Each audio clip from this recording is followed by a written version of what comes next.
जानेंगे, इसे कहा जाता है कि भारत के समानता के अग्रदूत रहे हैं।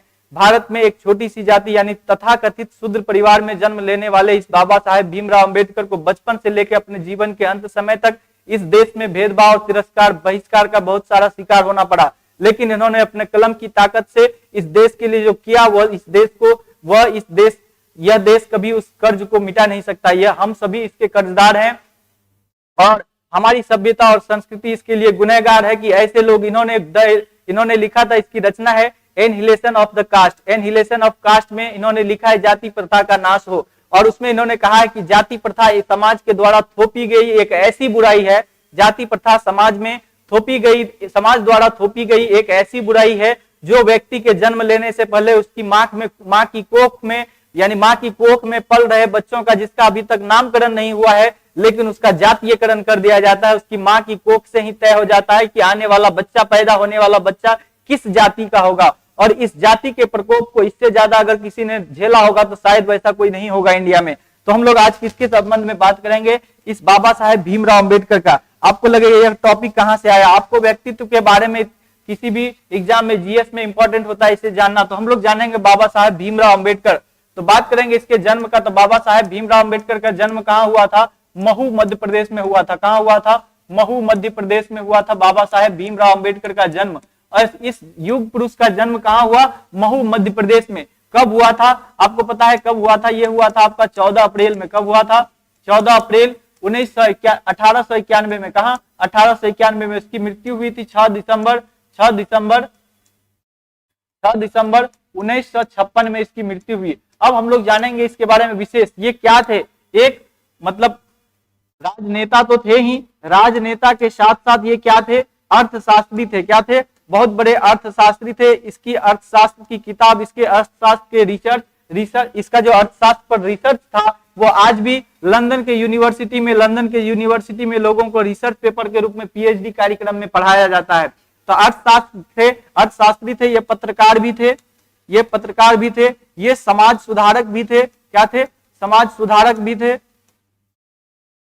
उसके बाद अगर इन्हें कहें, ये राजनेता थे, अर्थशास्त्री थे, पत्रकार भी थे, समाज सुधारक भी थे। तो इन सभी चीजों में ये क्या थे? बहुमुखी प्रतिभा के धनी थे। क्या थे? बहुमुखी प्रतिभा के धनी व्यक्ति, जो हमारे लिए युग पुरुष की तरह काम करते हैं, जो हमारे संविधान के निर्माता रहे हैं। कौन? भीमराव अंबेडकर। ये संविधान निर्माता भी हैं। संविधान निर्माता,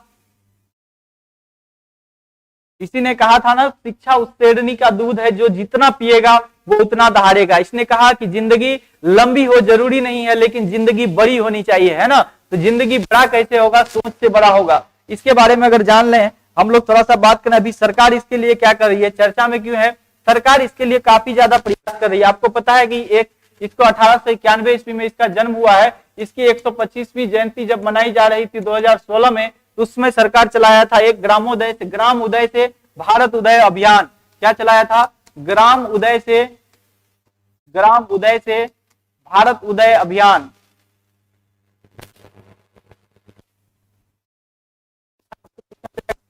संबंधित है तो भीमराव अंबेडकर की स्मृति में चलाया गया था।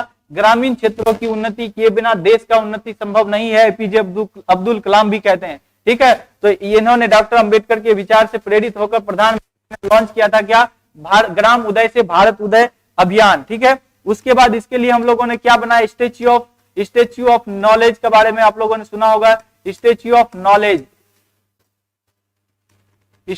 नॉलेज ये कहाँ है? स्टेच्यू ऑफ नॉलेज की स्थापना कहाँ किया गया? लातूर महाराष्ट्र में। कहाँ? लातूर महाराष्ट्र में क्या किया गया है? स्टेच्यू ऑफ नॉलेज का स्थापना किया गया है। ये स्टेच्यू ऑफ नॉलेज में किसकी प्रतिमा है? तो वह भी भीमराव अंबेडकर की ही प्रतिमा है। स्टेच्यू ऑफ नॉलेज हो गया आपका उदय, ये क्या हो गया? ग्राम उदय से भारत उदय। इसके बाद इसके लिए हम लोगों ने एक और प्रयास किया है, यानी भारत सरकार का एक और प्रयास है पंचतीर्थ नाम का स्थल का विकास किया गया। पंचतीर्थ, इसमें हम लोग थोड़ा सा डिटेल में जानेंगे पंचतीर्थ है क्या। तो पंचतीर्थ स्थल जो बना है, इसका एक शिक्षा भूमि है, एक दीक्षा भूमि है, एक जन्म भूमि है, एक महापरिनिर्वाण भूमि है, एक चैत्य भूमि है। तो उसको जानते हैं हम लोग नेक्स्ट स्लाइड में। एक मिनट कहाँ चले गए हम लोग? ये है, तो इसके लिए सरकार ने पंचतीर्थ की स्थापना की है। पंचतीर्थ यानी भीमराव अंबेडकर से संबंधित, आप लोगों को भीमराव सर्किट भी पढ़े होंगे, स्वदेश दर्शन योजना और देखो अपना देश अभियान जो चल रहा है भारत सरकार का, उसमें स्वदेश दर्शन योजना के तहत रामायण सर्किट, बुद्धा सर्किट, आपका अंबेडकर सर्किट भी बनाया जा रहा है। ठीक है, यानी पर्यटन के रूप में अंबेडकर से संबंधित सभी क्षेत्रों को पर्यटन क्षेत्र के रूप में विकसित किया जाएगा। पंचतीर्थ के रूप में स्थापित किया गया है। तो पंचतीर्थ में क्या क्या शामिल है? इसका जन्मभूमि है, इसका जन्मभूमि है एक, दूसरा है आपका पहला इसका जन्मभूमि, उसके बाद शिक्षा भूमि। कौन सा?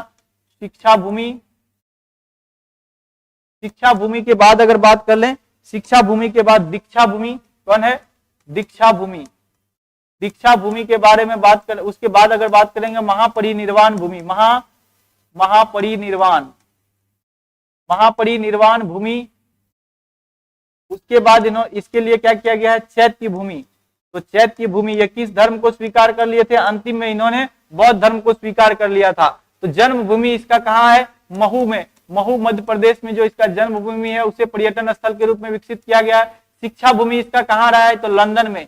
लंदन में जिस आवास में रहकर ये पढ़ाई किए थे उस आवास को भारत सरकार ने खरीद कर अंबेडकर स्मारक के रूप में स्थापित कर दिया है। क्या किया है? अंबेडकर स्मारक के रूप में वो पर्यटन का स्थल है। और शिक्षा भूमि वो कहाँ हो गया? लंदन। दीक्षा भूमि यानी बौद्ध धर्म की दीक्षा जो इन्होंने ली थी वो कहाँ लिया था? नागपुर में। कहाँ? नागपुर में। तो नागपुर में जिस स्थल पर इन्होंने दीक्षा ग्रहण किया था बौद्ध धर्म का, उसे दीक्षा भूमि के रूप में विकसित किया गया। महापरिनिर्वाण भूमि जहां इसका डेथ हुआ वो कौन था? मुंबई में था, सॉरी वो दिल्ली में है।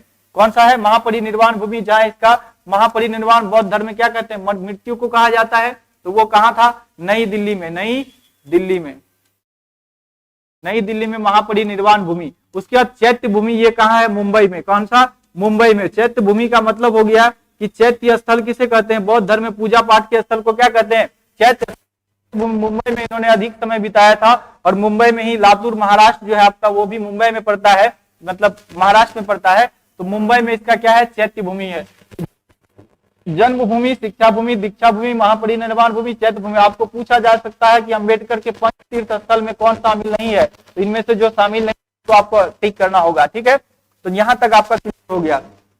ये बौद्ध धर्म को स्वीकार कर लिए थे और बौद्ध धर्म को केवल स्वीकार नहीं किया, इन्होंने सबसे बड़ा जो धर्मांतरण, आज हम लोग धर्मांतरण बोल रहे हैं, 1954 ईस्वी में दुनिया का सबसे बड़ा धर्मांतरण करवाने वाले कौन थे?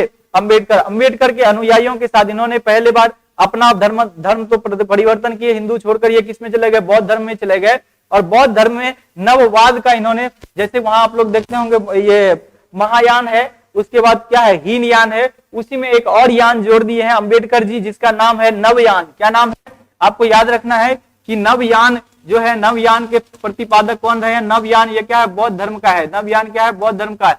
हीनयान महायान के, नवयान के संस्थापक कौन रहे? नवयान के संस्थापक कौन है? ये आपके Bhimrao Ambedkar.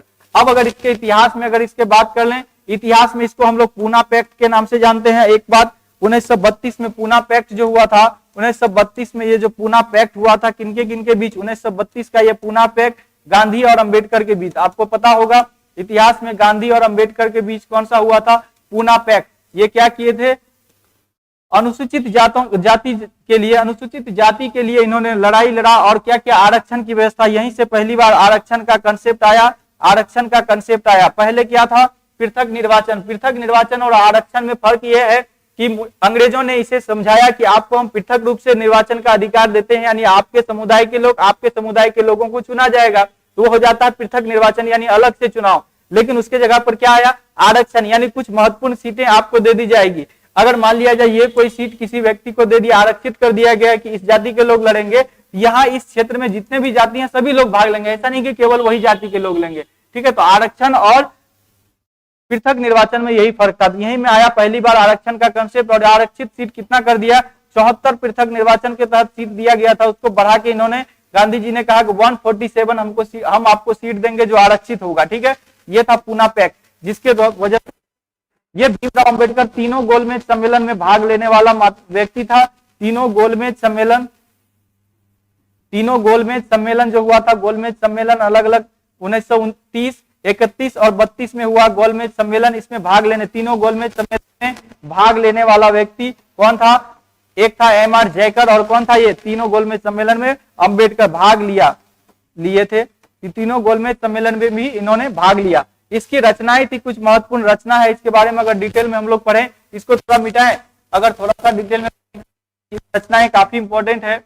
Annihilation of cast क्या है? एनहिलेशन ऑफ कास्ट, कई बार क्वेश्चन पूछा जा चुका है। Annihilation of caste, annihilation of caste यानी जाति का नाश हो, जाति का विनाश।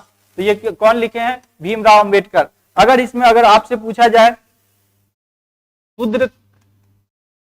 शूद्र कौन थे और क्यों, शूद्र कौन थे और क्यों, किसकी रचना है? शूद्र कौन थे और क्यों, इसी की रचना है। किसकी रचना है? भीमराव अंबेडकर की रचना है। भीमराव अंबेडकर की अगर बात करेंगे तो इन्होंने लिखा गांधी और गांधीज्म, गांधी और गांधीज्म, गांधी और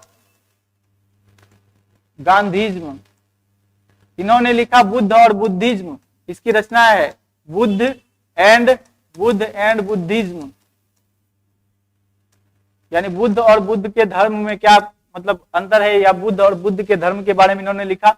तो गांधी और गांधीज्म, बुद्ध और बुद्धिज्म लिखा। और इनका जो पत्रिका जो इनका बहुत ज्यादा फेमस हुआ वो था आपका बहिष्कृत भारत, बहिष्कृत भारत पत्रिका नाम आप लोगों ने सुना होगा। एनिहिलेशन ऑफ कास्ट 1936 में प्रकाशित हुआ था, याद रखेंगे। उसके बाद बहिष्कृत भारत, बहिष्कृत भारत पत्रिका था, साप्ताहिक पत्रिका है बहिष्कृत भारत। ये कब आया था? साप्ताहिक था, ये 1927 में आया था, 1927 में लाया गया था। बहिष्कृत भारत पत्रिका किसका है? ये है आपका भीमराव अंबेडकर का। इसके बारे में अगर थोड़ा सा आप लोग देखें, बहिष्कृत भारत के बारे में, मूल नायक नाम का इसका साप्ताहिक है, मूल नायक, ये भी साप्ताहिक है, इसका मतलब पत्रिका है, ठीक है, साप्ताहिक है। और ये मूक नायक कब आया था? 1920 में इन्होंने लॉन्च किया था मूल नायक, ठीक है। उसके बाद अगर बात करें, तीनों गोलमेज सम्मेलन भी आप लोगों को बता दिया, नवयान भी हो गया, पूना पैक्ट भी हो गया, है ना।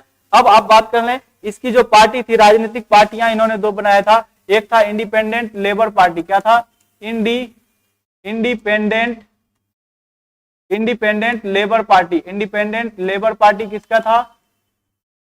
भीमराव अंबेडकर का था एक इंडिपेंडेंट लेबर पार्टी। और दूसरा एक और पार्टी था, उसका नाम था आपका इंडिपेंडेंट लेबर पार्टी के बाद जो पार्टी था उसका नाम था शेड्यूल्ड कास्ट फेडरेशन। क्या था? Scheduled caste federation, scheduled caste federation. यह भारत का पहला कानून मंत्री भी था। क्या था ये? भारत के पहले कानून मंत्री कौन रहे थे? भीमराव अंबेडकर। तो भारत के पहले कानून मंत्री कौन रहे? भीमराव अंबेडकर। यहां तक आपका क्लियर हुआ। भीमराव अंबेडकर के बारे में आप लोगों ने जाना। पूना पैक्ट यहां तक क्लियर हुआ। पूना पैक्ट के बाद मूल नायक, इसकी जो साप्ताहिक पत्रिका 1920 में आया। बहिष्कृत भारत 1927 में। बुद्ध और बुद्धिज्म इसकी रचना है। गांधी और गांधीज्म इसकी रचना है।